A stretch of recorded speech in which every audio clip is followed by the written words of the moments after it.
5월 12일 월요일 아침 우리가 함께 나눌 말씀은 에스더 1장 1절에서 22절 말씀입니다.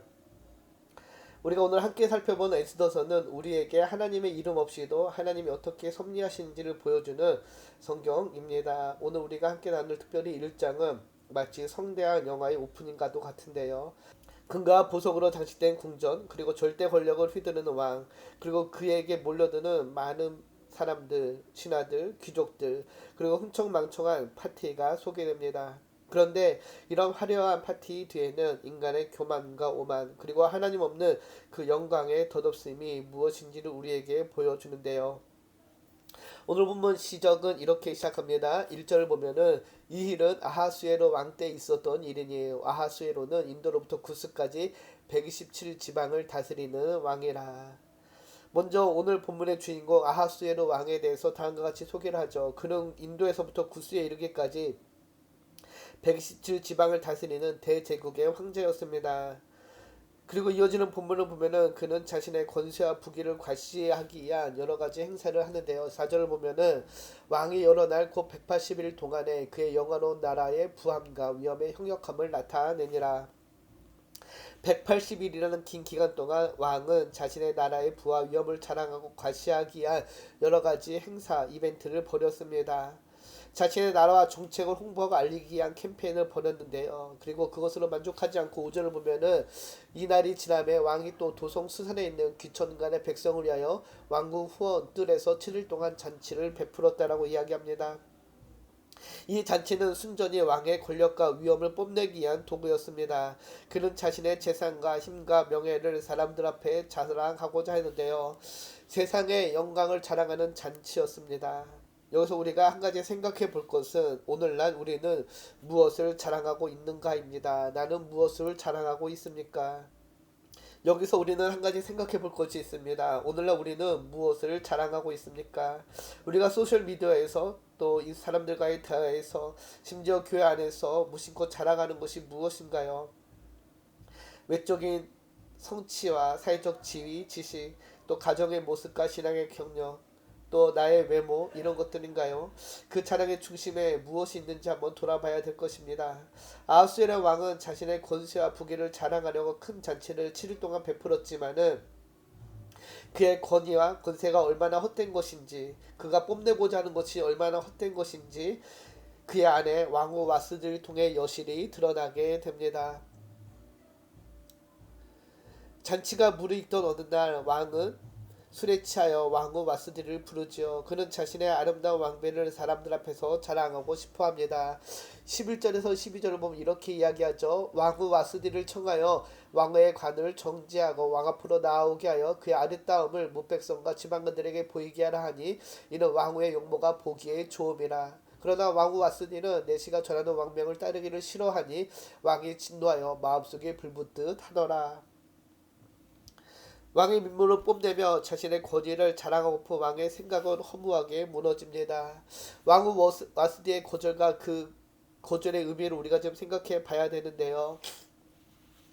왕후의 미모를 뽐내며 자신의 권위를 자랑하고픈 왕의 생각은 허무하게 무너지지요.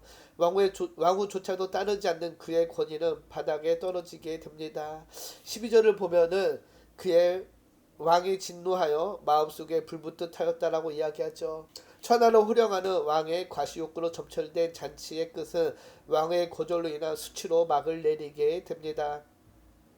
인간이 갖고 있고 자랑하고자 하는 그 권위가 얼마나 헛된 권세인지를 알게 하는데요. 와스티의 거절은 단순한 불순종이 아니라 그 불순종을 통해 아하수에르가 갖고 있고 과시하고자 하는 부와 명예와 권위와 권세가 얼마나 헛된 것인지를 알려줍니다. 우리는 무엇을 자랑하고 무엇을 쫓아가고 살아가고 있는지를 생각해 봐야 될 것입니다. 그리고 이어지는 본문을 보면은 아스디의 거절은 왕과 신하들을 당황하게 만들죠. 그들은 이것을 단순한 개인 간의 문제가 아니라 제국 전체의 위신과 권위의 문제로 확대 해석을 합니다. 그리고 급기야 체면을 지키기 위한 결정을 내리게 되지요. 이어지는 16절에서 20절의 본문을 보면은 왕은 와스디가 왕의 명령을 따르지 않았으니 모든 여인들이 남편을 업신여기게 될 것이니 그러니 왕은 조서를 내려서 왕후를 피하고 그 왕후의 자리를 더 나은 사람에게 주면은 모든 여인들이 그 남편을 존경하게 될 것이다 라고 이야기합니다. 19절을 보면은 그보다 더 나은이라고 할 때 그 더 나은은 아름다운 덕스러운 의미를 포함하고 있습니다. 와스디보다 더 아름답고 더 덕스러운 여인을 왕후 자리에 앉히면은 신분이 높은 고관의 아내에서부터 평문의 아내까지 모든 아내들이 남편을 존경하고 될 것이기에 가정과 국가의 기강에 다시 설 것이다라고 이야기하고 있는 것이죠. 이 말에는 체면과 권위를 중심에 둔 판단이 있었습니다.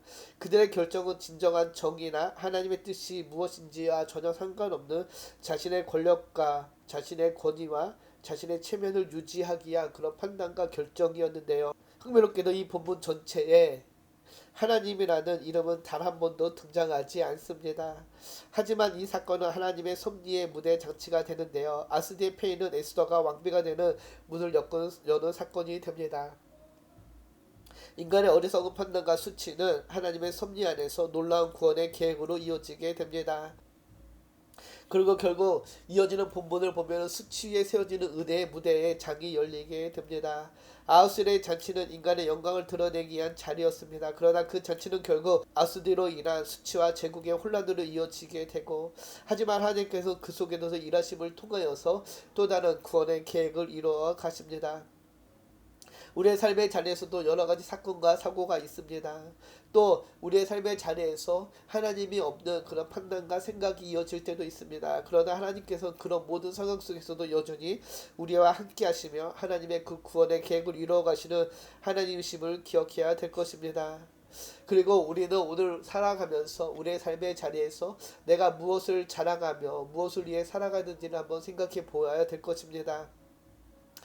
우리의 자랑은 그리스도여야 하고 우리의 순종은 하나님의 말씀이어야 하며 우리의 판단은 진리 위에 세워져야 할 것입니다. 그때 우리는 하나님의 놀라운 은혜의 섭리를 보게 될 것입니다. 온리더스 청년 여러분, 나는 최근 무엇을 자랑하고 있었습니까? 그 자랑은 하나님께 영광이 되었습니까? 오늘 하루 이 질문을 마음에 새기고 돌아보는 저와 여러분이 되기를 주님의 이름으로 축복합니다. 기도합니다. 참 좋으신 하나님 감사합니다. 하나님의 은혜로 우리를 자녀 삼아주시고 하나님의 자녀가 되게 하시며 하나님을 아버지라 부르게 하심을 감사합니다.